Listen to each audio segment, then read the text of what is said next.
We're honoring former state Senator Carl Parker. The political powerhouse spent more than 30 years in Austin, first in the House, then in the Senate.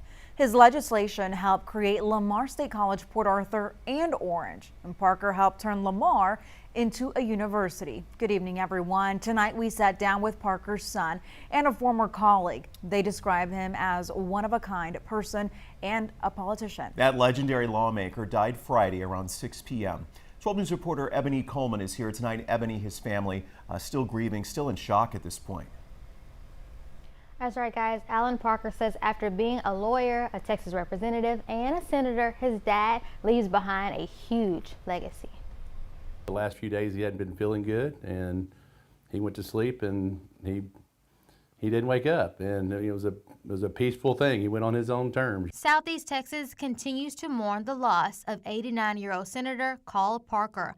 The legendary lawmaker's son, Alan Parker, sat down with us to reflect. He's like everybody's dad. You know, your dad teaches you how to play baseball, teaches you how to hunt, teaches you how to fish. Of course, I was fortunate to practice law with my dad, and those are experiences that you'll never forget. Voters elected Parker to the Texas House of Representatives back in 1962. The Port Arthur native served there until 1977 before being elected to the Senate. He's done so much, and he's left his mark here. Ruben Zapata worked with Parker for 28 years. He calls him a second dad. He's seen my kids grow into adults.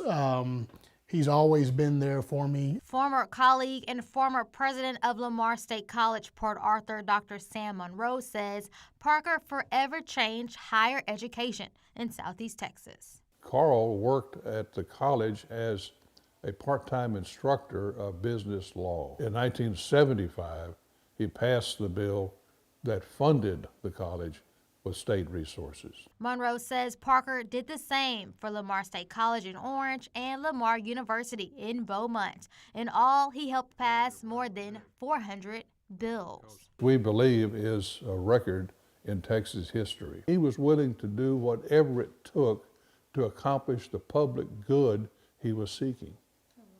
That's what we miss. Parker leaves behind his wife Beverly, 3 children, and 4 grandchildren. Now, Alan says his dad's memorial service will be held April the 2nd at Calder Baptist Church in Beaumont, and he'll be buried at the Texas State Cemetery that is in Austin. We'll have more information on our 12 News Now app. Ebony Coleman, 12 News.